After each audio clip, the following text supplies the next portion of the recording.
Assalamualaikum warahmatullahi wabarakatuh.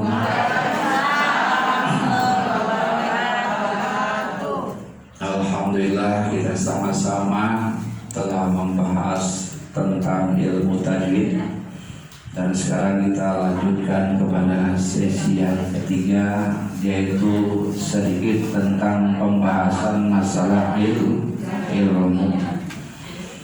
Rasulullah Sallallahu Alaihi Wasallam bersabda, "Bainana wa bainal munafiqina syuhudul atama was-subhi la yastati'una bihima."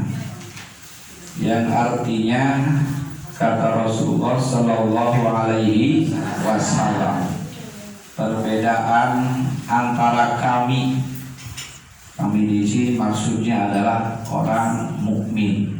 Perbedaan orang mukmin. Wal munafiqina wa bainal munafiqina, dan orang-orang munafik itu syuhudul atama, menghadiri sholat di waktu gelap. Menghadiri sholat di waktu gelap, yaitu sholat isya dan sholat subuh berjamaah. La yastati'u bihima, orang munafik itu tidak akan mampu melaksanakan sholat isya dan sholat subuh berjamaah. Jadi kalau perbedaan orang munafik sarang orang beriman, yaitu kata Rasulullah, barang siapa yang mampu melaksanakan sholat isya dan sholat subuh secara berjamaah, oh itu orang beriman. Barang siapa orang Islam yang tidak mampu melaksanakan sholat isya dan sholat subuh secara berjamaah, nah itu orang, ya bukan kata saya. Jadinya itu salah satu ciri sifatnya, masih punya sifat munafik jadinya. Jadi kita tinggal mengoreksi apakah diri kita sudah mampu sholat isya dan sholat subuh berjamaah atau tidak. Ya, kalau tidak mampu, yaitu kata Rasulullah SAW adalah la yastati'una bihima, orang tersebut tidak mampu untuk melaksanakan sholat isya dan sholat subuh secara berjamaah. Tapi ini khusus laki-laki. Kalau ibu-ibu di rumah saya berjamaahnya sama anak yang perempuan, kalau yang laki suruh ke masjid. Nah, keduanya kalau kita punya suami, ya kebetulan yang kurang aktif melaksanakan sholat isya dan subuh berjamaah, maka tugas kita untuk mengingatkan. Ya, jadi untuk mengoreksi, mengetahui diri kita apakah ada sifat munafiknya di dalam diri kita, tinggal mengoreksi apakah sudah mampu sholat isya dan sholat subuh berjamaah. Gitu ya, karena ciri orang munafik itu adalah antara lain tidak sanggup untuk melaksanakan sholat isya dan subuh berjamaah. Para hadirin kaum muslimin rahimahullah, orang munafik itu orang yang tidak jujur. Ya, orang yang tidak jujur. Dohirnya baik, batinnya rusak. Nah, itu orang munafik. Dia lebih memperbaiki penampilan biar kelihatan orangnya baik, biar kelihatan orangnya soleh, biar kelihatan orangnya alim, rajin ibadah, tapi dalamnya rusak. Nah, itu salah satu ciri orang munafik. Lagi ketika diseru untuk melaksanakan sholat berjamaah, khususnya isya dan maghrib, isya dan subuh, maka banyak alasan, capek, ya, atau imamnya kurang bagus, orang imamnya pasif misalkan, tahu pasif? Ya, fasik itu orang Islam tapi dawam maksiat. Orang Islam sering melakukan maksiat, itu namanya fasik. Ya.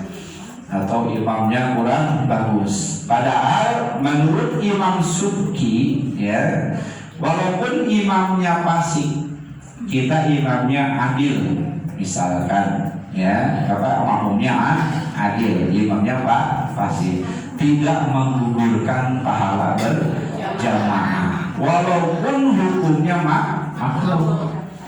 Ya, orang awam misalkan, sementara makmumnya orang alim, imamnya orang awam, ya secara hukum adalah pahala berjamaah tidak gugur, tetap mendapatkan pahala berjamaah dibandingkan sholat sendirian di rumah, ya. Tapi walaupun hukumnya makruh, jadi lebih baik sholat di masjid secara berjamaah. Tapi khusus laki-laki, ya. Untuk perempuan ada keringanan, ya, ada keringanan. Bahkan Ibnu Umar, sahabat Rasulullah Sallallahu Alaihi Wasallam, ya, Ibnu Umar, sahabat Rasulullah Sallallahu Alaihi Wasallam, pernah dia jadi makmum. Yang imamnya Al-Hajjaj ini adalah udah dicap oleh teman-temannya di kalangan para ulama bahwa dia itu adalah fasik, tapi tetap Ibnu Umar memilih berjamaah dibanding sholat sendirian dirinya. Kenapa?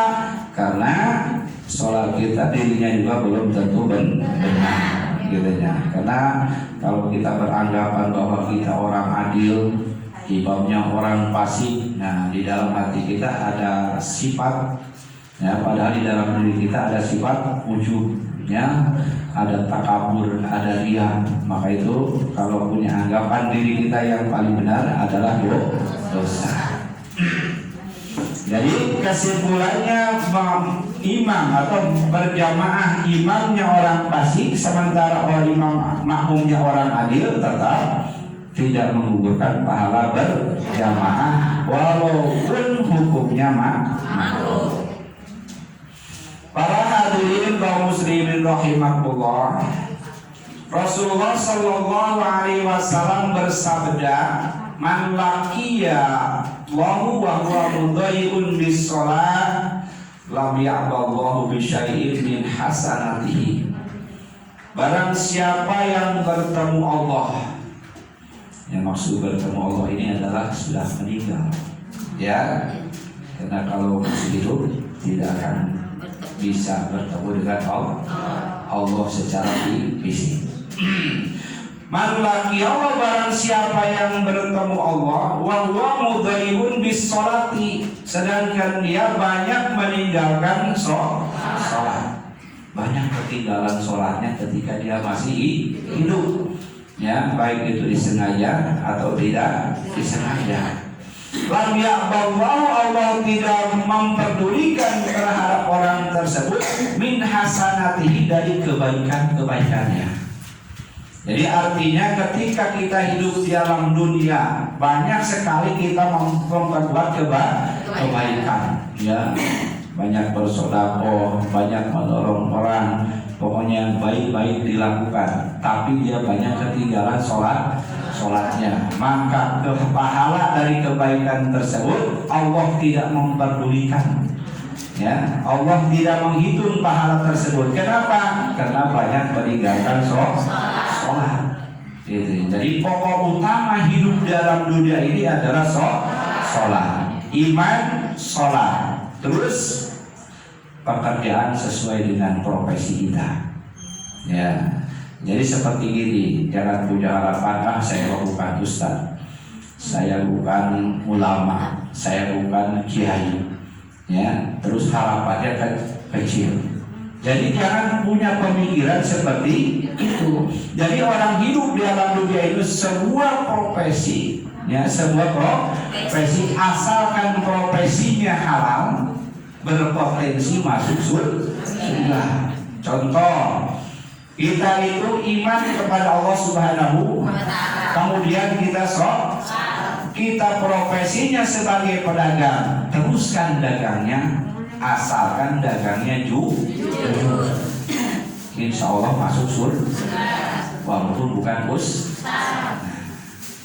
kita berprofesi sebagai petani, iman kepada Allah dan Rasulnya, kemudian kita sholat, taninya jangan masukin jalan nah, insya Allah masuk surga. Kita sebagai pejabat atau pekerja, ya, kemudian kita iman kepada Allah dan Rasulnya, kemudian kita melaksanakan sholat. Nah, di pekerjaannya kita tidak suka mengambil yang bukan hak kita, insya Allah orang tersebut masuk surga. Juga kebalikannya, kita sholat, kita iman, kemudian sholat, berprofesi sebagai ustadznya banyak mengkhianati jauh kasurnya, seperti itu. Jadi semua profesi, ya, semua keahlian itu bisa membawa kita ke surga. Kebetulan dia iman kepada Allah dan Rasulnya, dan dia sholat, dan dia sebagai pejabat negara. Dan ketika dia menjabat sebagai pejabat negara, dia berlaku adil terhadap rakyatnya, maka dia masuk surga. Jadi semua potensi masuk surga ada, tergantung kita profesinya apa. Nah, profesinya itulah yang diislamkan, ya. Profesi itulah yang diislamkan, ya. Jangan sampai kita berbuat yang tidak amanah, gitu ya. Jadi jangan punya harapan pendek. Saya bukan ustaz, saya bukan ulama, jauh masuk surga. Semuanya bisa masuk surga selama dia mengucapkan kalimat la ilaha illallah. Jadi Rasulullah Shallallahu Alaihi Wasallam bersabda, "Man laqiyallaha wa huwa mughayyirun bis-shalah." Barang siapa yang sudah meninggal dan ketika hidup dalam dunianya banyak meninggalkan sholat, lam ya'ba, Allah tidak memperdulikan kebaikan yang lainnya. Ya, kebaikan yang lainnya dihapus. Contoh, ada non muslim, ya, ada bencana dia nyumbang, ada bikin jalan dia juga nyumbang, ya, tapi di akhirat tidak akan diterima. Kenapa? Dan tidak iman kepada Allah, tidak akan diterima. Tapi barokah di alam dunia tetap dikasih, akibat dia banyak memberi, dikasih lagi sama Allah rezekinya lebih banyak lagi, itu tetap berjalan kalau di alam dunia. Tapi kalau di akhirat, ya, kalau dia di akhirat tetap diperhitungkan oleh Allah, ini tidak beriman kepada Allah dan Rasulnya dan tidak sholat, apapun kebaikannya dihapus oleh Allah Subhanahu wa ta'ala. Maka pertahankan iman. Kedua, jangan tinggalkan sholat. Terus profesi kita, berusaha kita amanah dan jujur, karena dilihat oleh Allah Subhanahu wa ta'ala. Karena Rasulullah SAW juga mengatakan, awalu ma yuhasabu alal abdi yaumal qiyamah as-sholah. Pertama yang dihisab nanti di yaumil qiyamah sholat. Faidah fasadat, di mana rusak sholatnya, fasadat sayyu amali, rusak seluruh amalnya, gitu ya. Tapi kalau bagus sholatnya, maka dianggap bagus seluruh amalnya. Jadi yang terutama adalah sholat. Para hadirin kaum muslimin rahimakumullah. Nah, jika orang yang sudah meninggal, baik keluarga kita, saudara-saudara kita, nah, kita baik mengqodhokan sholatnya. Kalau dulunya ketika hidupnya banyak meninggalkan sholat, walaupun menurut Imam Syafi'i, ya, menurut Imam Syafi'i, imam kita, madhab Imam Syafi'i, jadi sholat itu tidak perlu diqodhokan, ya, tidak perlu diqodhokan, tidak perlu dipidiahkan. Tapi ada sebagian ulama Dari madhab Imam Syafi'i juga, di antaranya Imam Nawawi. Imam Nawawi, dia berpendapat dalam hal ini beda pendapat dengan Imam Syafi'i. Kata Imam Nawawi, boleh dikodokkan, boleh difidyahkan untuk meringankan beban yang ditinggalkan oleh mayit tadi. Ya, nah itu ada perbedaan pendapat antara Imam Syafi'i dan pengikutnya yaitu Imam Nawawi. Boleh dikodokkan, boleh difidyahkan. Para hadirin kaum muslimin rahimakumullah, ayyul a'mali afdalu ya Rasulullah. Rasulullah SAW ditanya oleh para sahabat, ya Rasul, amal apakah yang paling afdal ya Rasulullah? As-sholatu li muwaqitiha, sholat pada waktu. Artinya sholat itu sudah ditentukan waktunya. Kalau kita sholat zuhur, sudah masuk sholat zuhur, jangan sampai kelewat zuhur. Tapi kalau kelewat zuhur itu nanya wailul lil musallin, neraka wel bagi orang yang sholat. Rasulullah SAW bersabda lagi, man hafaza alal khamsi, barang siapa yang memelihara sholat 5 bi akmali tuhuriha, dengan menyempurnakan bersucinya, menyempurnakan wudunya, ya, wa muwaqitiha, dan menjaga waktunya jangan sampai kelewat waktu. Kanat lahu nuran, dia bakal menjadikan cahaya di akhirat oleh Allah Subhanahu wa taala. Wa burhanan yaumal qiyamah, dan mempunyai bukti pada hari kiamat, mempunyai bukti, mempunyai hujah, mempunyai dalil pada hari kiamat. Wa man doya, dan barang siapa yang menyia-nyiakannya, husyira ma'a Fir'aun, dikumpulkan bersama Fir'aun. Jadi ancaman dari Allah Subhanahu wa taala lewat Rasulullah SAW. Barang siapa yang menyia-nyiakan sholat, awas nanti di akhirat dikumpulkan dengan Fir'aun, wa Haman dan Haman. Bahkan dalam hadis lain, wa man lam yuhafid bi alaiha, barang siapa yang tidak bisa memelihara sholat, lam yakun lahu nurun, tidak akan mendapat nur, tidak akan mendapat cahaya, wala burhanan, tidak mendapat bukti, tidak mendapat dalil, wala najatan, bahkan tidak akan selamat, tidak akan selamat. Wa kana yaumul qiyamah, dan bukti nanti pada hari kiamat, maqurun, bersama wa Fir'aun, bersama wa Haman, dan bersama wa Ubay bin Khalaf, dan bersama Ubay bin Khalaf. Keempat orang inilah yang paling celaka di akhirat. Nah, kalau ada sebagian manusia, khususnya umat Islam, ya, dia lalai dalam melaksanakan sholat, akibat dengan mengurus harta bendanya, saking kayanya, ya, akhirnya dia mengurus kekayaannya, tidak sempat untuk melaksanakan sholat. Maka dia bakal dikumpulkan dengan Qorun. Karena Qorun itu orang yang paling kaya, ditakdirkan oleh Allah orang yang paling kaya. Saking kayanya susah nyimpen harta bendanya, akhirnya sama dia dikubur di dalam tanah, gitunya. Maka sekarang kalau ketika orang di ladang mencangkul, ya, ketika mencangkul dapat harta misalkan emas, nah disebut dapat harta karun, padahal karunnya nama orang dulu, ya karun, ya, orang yang paling kaya, saking kayanya itu dipendam di dalam tanah itu, ya, harta bendanya itu di dalam tanah, ya. Maka ketika kita orang sekarang menemukan barang yang ditemukan tidak ada pemiliknya, dikatakan mendapatkan harta karun, padahal orang sudah karun, padahal aslinya Qorun. Jadi biar mudah manggilnya adalah karun, harta karun. Ya.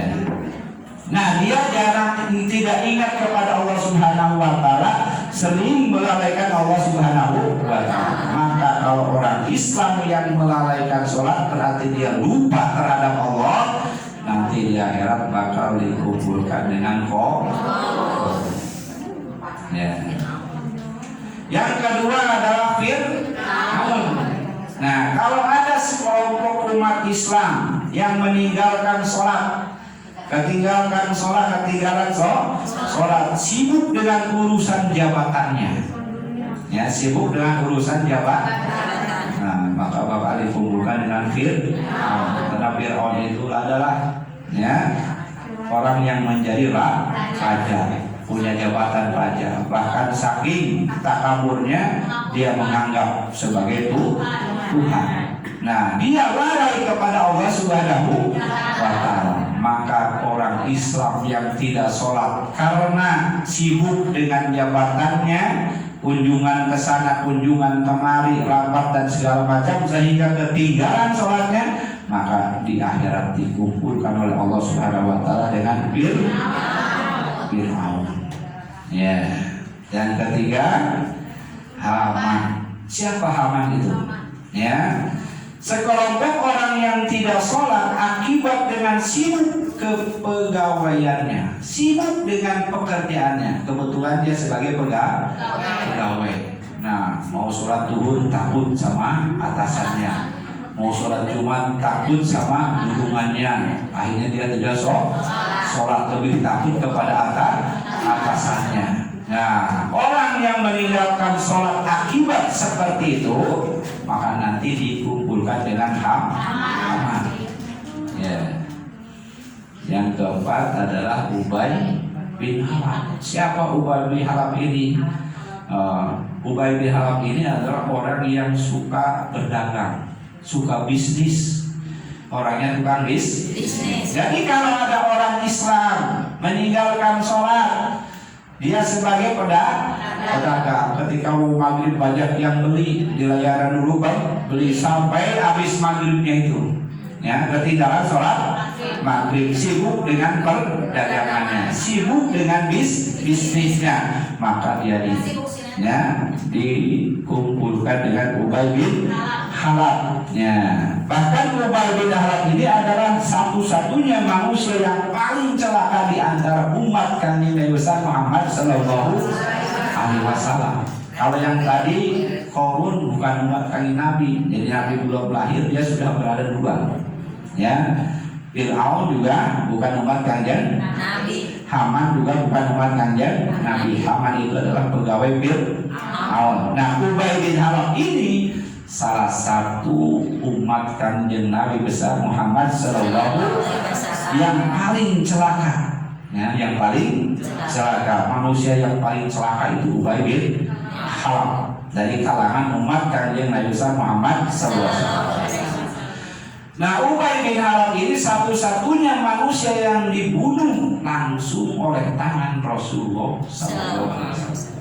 Rasul tidak pernah membunuh orang, terkecuali satu ini, Ubay bin Halaf, ketika perang Uhud. Kenapa dibunuh? Saking memusuhinya terhadap Allah dan Rasulullah Sallallahu Alaihi Wasallam, sehingga dia terbunuh oleh Rasulullah Sallallahu Alaihi Wasallam. Rasul menjawab, asbun nas man qatala nabiyan au qatalahu nabiyun.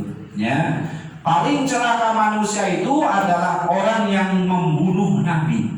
Itu orang yang paling, atau dibunuh oleh nabi. Nah, Ubay bin Halaf ini dibunuh oleh Rasulullah Sallallahu Alaihi Wasallam dalam peperangan Uhud. Jadi tidak pernah membunuh satu orang pun, terkecuali Ubay bin Halaf, karena dia sangat menentang Allah Subhanahu wa taala dan Rasulnya.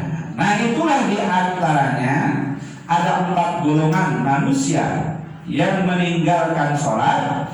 Nah, nanti bakal dikumpulkan dengan 4 orang tersebut. Di antaranya Fir'aun, kedua Qarun, ketiga Haman, keempat Ubay bin Halaf. Tergantung alasannya apa dia meninggalkan sholat. Maka dengan adanya keterangan ini, apapun profesi kita, jangan sampai menghalangi melaksanakan sholat. Karena apapun profesinya, kalau tidak mengganggu terhadap sholat, insya Allah punya potensi untuk masuk surganya Allah Subhanahu wa Ta'ala. Sallallahu ala Muhammad, sallallahu alaihi wasallam, sallallahu ala Muhammad, sallallahu alaihi wasallam, sallallahu ala Muhammad, sallallahu alaihi wasallam, sallallahu ala Muhammad, sallallahu alaihi wasallam, sallallahu ala Muhammad, sallallahu alaihi wasallam, sallallahu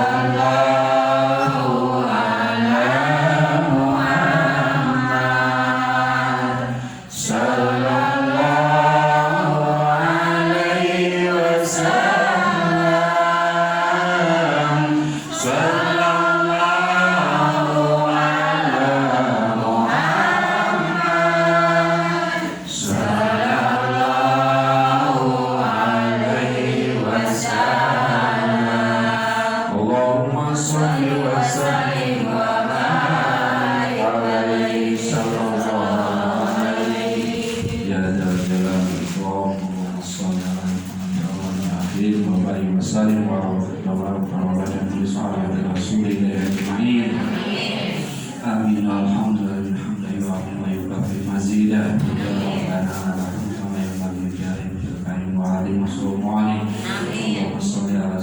Allahumma tunjina bi ajril ahwal wa taqdilana bi ajril hayat wa tutajuna bi sayyi'at wa tarwana bi innal darajat wa tuballighuna bi asrayat min ukhra hayat wa ba'da bi rahmatika ya arhamar rahimin. Allahumma ya Ghaniyu ya Hamidu ya Muqiyu ya Mu'idu ya Rahimu ya Wadud, aghina bi halalikan haram min amwil ta'atika ma'asyiatika fatika man siwa. Allahumma inna nas'aluka as-sabata fil amri wa nas'aluka al-azimata fil rushdi wa nas'aluka syukraka bi ni'matika wa husna ibadatika wa nas'aluka lisanan shadiqan wa qalban salima. Rabbana hab lana min azwajina wa dhurriyyatina qurrata a'yunin waj'alna lil muttaqina imama. Rabbana la tuzigh qulubana ba'da idh hadaytana wa hab lana min ladunka innaka antal wahhab. Rabbana atina fid dunya hasanah wa fil akhirati hasanah wa qina adzabannar. Wassallallahu ala alihi wasallam. Subhana rabbika rabbil izzati amma yasifun, wassalamun ala mursalin walhamdulillahi rabbil alamin. Wassalamualaikum warahmatullahi wabarakatuh.